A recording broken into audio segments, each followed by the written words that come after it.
श्रीलंका की B team ने जब बांग्लादेश को मैच हराया था तो बहुत सारे सवाल बांग्लादेशी क्रिकेट फैंस के जहन में आ गए थे और बहुत सारे सवाल इस टीम की एबिलिटी को लेकर खड़े हो गए थे।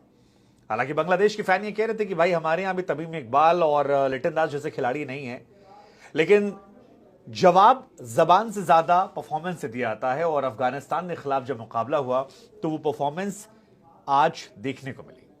कमाल का मैच था और इस मैच में बांग्लादेश की तरफ से वो जो टीम स्पिरिट होती है वो पूरी दिखाई पड़ी।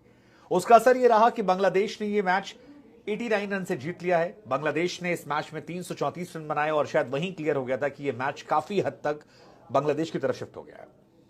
अफगानिस्तान के कप्तान कह रहे थे कि मैच चेसेबल था, कई सारे बल्लेबाजों ने कोशिश भी की, बहुत कोशिश हुई, लेकिन तीन पार्टनरशिप के बाद यह मैच धीरे धीरे बांग्लादेश की तरफ गया और इसमें बड़ी भूमिका रही एक तो मेहदी हसन की। यार कमाल की यार प्लेयर है यार, मतलब 5 साल बाद ये बंदा ओपनिंग करने आता है और आता है तो फिर छा जाता है।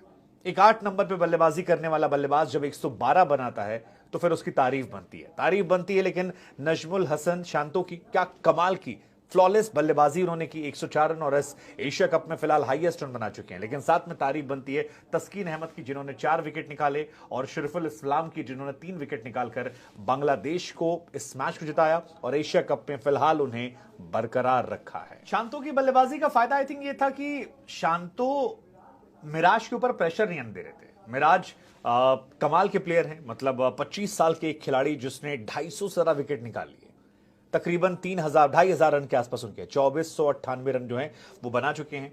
3 शतक इसमें हैं और 9-5 विकेट हॉल ले चुके हैं। आज गेंदबाजी भी अच्छी कर रहे थे, विकेट बहुत सारे स्टैट्स में नहीं दिख रहे हैं, लेकिन जिस तरह से उन्होंने गेंदबाजी की वो कमाल थी। प्रेशर काफी बना कर रखा और मिडिल ओवर्स में जब जरूरत थी तब वहां पर पकड़ बना कर रखी। हालांकि इस मैच में एक मोमेंट और था जब बांग्लादेश के सामने अफगानिस्तान के गेंदबाज मुजीबुर रहमान जब बल्लेबाजी करने आए तो वो हिट विकेट हो जाते हैं और ऐसा बहुत कम देखने को मिला है कि एक बल्लेबाज लगातार दूसरे मैच में हिट विकेट हो जाए। मतलब ऐसा कैसे हो सकता है, ये अपने आप में एक शॉकिंग सवाल है, क्योंकि जिस बॉल पर उनका पैर स्टंप पर टकराया था वो बॉल छक्का गई थी। सामने राशिद खान थे, 8 विकेट गिर चुके थे और जिस बॉल को उन्होंने छक्का मारा उस बॉल पर उनका विकेट गिर गया। पाकिस्तान के खिलाफ जो उनकी पारी थी वो हम सबको याद थी। जब वो छक्का पड़ा तो हमें लगा शायद कुछ एक्साइटिंग जो है वो एंड में देखने को मिलेगा, क्योंकि राशिद खान ने भी आईपीएल में थोड़ा एंड कई बार रचनात्मक किया था। वो भी एक अजीब वो गरीब हेलीकॉप्टर शॉट खेलते हैं जो इंटरेस्टिंग रहता है। लेकिन फिलहाल आप कह सकते हैं आसान शब्दों में कि बांग्लादेश ने इस मैच में अफगानिस्तान को चारों खाने चित कर दिया, क्योंकि आज बांग्लादेश की फील्डिंग अच्छी थी। मुशफिकुर क्या कमाल की फील्डिंग, 36 साल की उम्र में क्या कैच पकड़ा यार बंदे ने, यार कमाल। तस्कीन और शरीफुल जो थे वो भी आज कमाल थे, लेकिन आज कमाल जो था वो उनके बल्लेबाजों ने दिखाया था। मोहम्मद नईम के साथ शुरुआत करी मेहदी हसन मिराज ने, एक बोल्ड मूव था, एक गेंदबाज को बल्लेबाज बनाकर भेजना।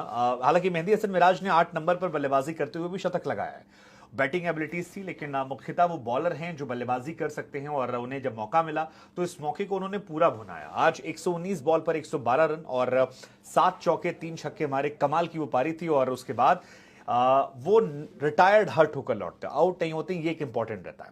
हालांकि बांग्लादेश की शुरुआत जो है वो ठीक ठाक थी। 9 ओवर कुछ गेंदों में 60 रन में पहला विकेट गिरा, फिर तुरंत दूसरा गिर गया। मुजीब ने नईम का विकेट निकाला था और गुलबुद्दीन ने निकाला था हृदय का।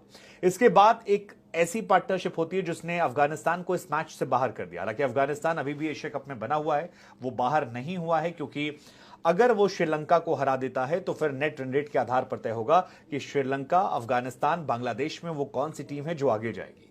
तो ये उनके लिए है। इस ग्रुप में तीनों टीमें जो हैं वो अच्छी टीमें, लेकिन क्या अफगानिस्तान उन्हें हरा पाएगा? अफगानिस्तान की बल्लेबाजी आज भी अच्छी थी, लेकिन वो जो एक लैक ऑफ एक्सपीरियंस जिसे हम कहते हैं वो नजर आता है।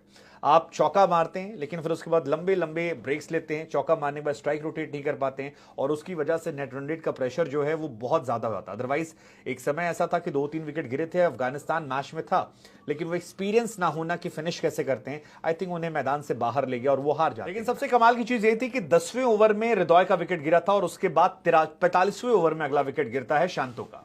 शांतो कमाल की बल्लेबाजी, 105 बॉल 104 रन और बहुत ही ज्यादा उनका जो वैगन व्हील आप देखेंगे तो सारे शॉट सामने मारे हैं, रन आउट होते हैं वो। इस एशिया कप में फिलहाल तमाम दिग्गजों के बीच में वो हाईएस्ट रन बनाने वाले बल्लेबाज हैं और बहुत अच्छी बल्लेबाजी में आमतौर पर लिटन दास की बातें होती हैं, शाकिब की बातें होती हैं, तमीम इकबाल की बातें होती हैं, लेकिन ऐसा लग रहा है कि आने वाले समय में शांतो जो हैं वो एक काफी ज्यादा बड़े नाम जो हैं वो बांग्लादेश क्रिकेट में बनने वाले हैं और 28 मैचेस के अंदर ही उनका जो सब कुछ है वो काफी ज्यादा बेहतर हो गया। तो शांतो एक बेहतर खिलाड़ी के तौर पर अपने आप को आगे बढ़ा रहे हैं और उसी तरह से आपके मेहदी हसन मिराज जो है वो भी जा रहे हैं। मेहदी हसन मिराज हाईलाइट में ज्यादा तब आए थे जब इंडिया के खिलाफ उन्होंने अच्छी बल्लेबाजी और गेंदबाजी दोनों की थी और इंडिया के सामने वो लगातार टिक रहे थे। शाकिब ने भी एक तेज तर्रार पारी खेली, 18 बॉल 32 रन और इसी वजह से चाहे शमीम हो 6 बॉल 11 रन, बांग्लादेश ने एक अच्छा खासा स्कोर बनाया। हालांकि अफगानिस्तान की शुरुआत इतनी जबरदस्त नहीं हुई। शुरुआत वो चाहते थे रहमानुल्लाह गुरबाज रन बनाए, लेकिन गुरबाज सिर्फ 1 रन बनाकर आउट हुए। इसके बाद कुछ अच्छी छोटी छोटी पार्टनरशिप हुई, इब्राहिम जादरान रहमत शाह के बीच में, फिर हस्तमुल्ला शाहिदी के बीच में और उसके बाद जादरान के बीच में, लेकिन फिर एक बार जब विकेट गिरने शुरू हुए तो फिर कोई नजर नहीं आया और अफगानिस्तान ये मैच 89 रन से हार जाता है। अफगानिस्तान एक अच्छी टीम है लेकिन ज्यादातर खिलाड़ी इनएक्सपीरियंस हैं और वही मैदान पर असर दिख रहा है हार का। लेट्स जस्ट होप कि अगले मैच में बहुत अच्छा